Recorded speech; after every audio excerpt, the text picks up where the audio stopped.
So hello everyone and welcome to the channel, and if you are one of the subscribers, welcome back. So today just a quick video about how safe really is Pakistan, and I will talk about it obviously from a point of view of a European, a female, and the one that also travels on a motorcycle. So if you follow our channel, you would know that this is exactly what we did. We went on the bikes from Islamabad all the way to the north of Pakistan without really any planned accommodation. It was all fairly random. Why I decided to do this video is because a couple of days ago, after we came back from Pakistan, one of our friends told us that they thought that they would never see us again when we told them that we were going to Pakistan for our holiday. So as funny as it might seem, uh, it's a little bit sad because that actually shows how Pakistan is portrayed, amongst European people, and the rest of the world as well.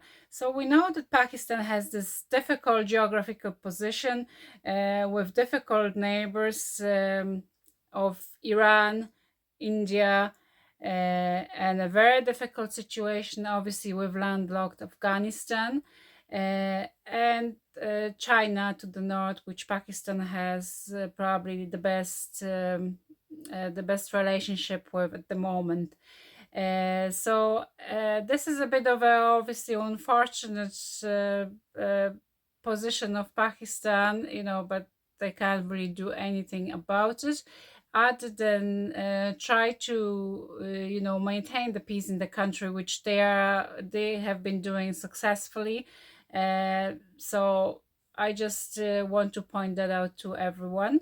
And when I decided to go to Pakistan, I looked up our own government website, and the website said avoid any unnecessary travel, which means obviously that you're not supposed to be traveling there for holidays. I'm never really bothered by the advice like that. With the exception of it, I just want to point it out to everyone because I know that this is a case for many, many European countries. The advice would also say not to travel up the Karakoram highway, which was exactly what we were going to do, and it's a very popular, tourist route, and where that poses a challenge is insurance companies that provide travel insurance do not want to insure you if your own country advises against travel to a particular destination. So we were actually unable to get any insurance because of that. There was a couple of companies that were going to provide it, but the price was actually unrealistic, so we decided just to go without it, and uh, and we are fine. We survived. So I just want to tell you about our general impression of the safety in Pakistan.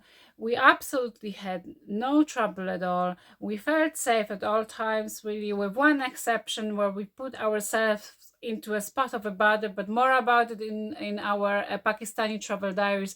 This was actually partially our own fault. So my only advice would be just to follow general safety precautions like you would in any country in Europe. Pakistan isn't any different just because it has a border with Afghanistan. When you will get to Pakistan, the only thing that will be very different is the constant police checkpoints. That's something that you have to bear in mind. That actually gets fairly annoying at times because you will just get going and there will be another checkpoint and another checkpoint and another checkpoint. And where that poses a challenge as well for travelers is like it did for us. In my own home country, police doesn't wear guns. That is a common sight. Many policemen in Pakistan will have guns on them, and many of them will not be dressed in uniform. So it can be challenging from a point of view of a European. You will have to hand over your passport because they keep a track of your movement. along your route. So you have to hand over the passport to somebody that mightn't be dressed in a uniform and will be wearing a big gun on them. It can be a little bit scary, but trust me, this is nothing, nothing unusual in Pakistan. So that's something you have to bear in mind. Don't be scared. Other than that, we didn't really have any safety concerns. We came across many people that were willing to help us with any trouble that we have. For example, when one of our motorcycles broke, I think it didn't take 5 minutes for somebody basically to stop and offer us some help. So even though there might be a language barrier, people generally are really friendly.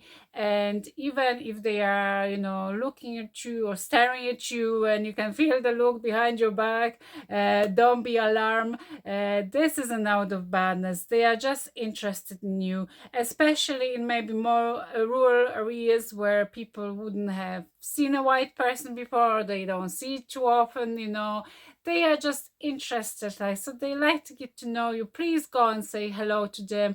I travel extensively for the last 20 years, and I can say that I have never met such a friendly nation. All our interaction with Pakistani people were really friendly, and it's lovely to meet people who, despite living in such difficult condition and such hostile environment, because some parts of Pakistan, the environment is very harsh, and I actually find it difficult to watch people to live in such conditions. So hats off to them, because it's so difficult, at times, to see how people live in Pakistan or how little they have. But they all very friendly, so don't be concerned. I would just, like to spread the word and change this perception of European and rest of the world as well towards Pakistan, because Pakistan is fighting really hard to maintain peace, and it is a very welcoming country, and there is no reason why you shouldn't go, and why the advice of countries is to avoid the travel to Pakistan. I just do not understand, because we really felt safe, probably safer than I felt in some other destinations that I visited that had no travel. I advised against traveling there. I really, really want to encourage everyone that is thinking about going there. Please do so, even if you are a single female solo traveler. Don't be afraid. You can always hire a guide there. Guides are amazing, very knowledgeable. So you will feel a little bit safer, maybe with a guidance in terms of a culture, and language that might come helpful. In a matter of fact, we came across many solo travelers across Pakistan. Some of them we actually met a couple of times along the way, because they were heading down the same road, or towards the same town. So we might have met them a couple of days later, which was very nice, and share our experiences. So even in my own home country here, when I meet new people and I ask them where you're from, and if they are from Pakistan, there is this sense of almost shame when they have to tell you they are from Pakistan. And I would love for that to change, because all of you should be really, really proud that you are from Pakistan. You have a wonderful country with beautiful heritage, so much history there, so much to see, spectacular beauty. The videos don't really give it all. So you should be really proud of yourself, the way you carry yourself, how kind you are, how generous you are, and how helpful you are towards other people, not on your own, but also towards us foreigners that come to see your country.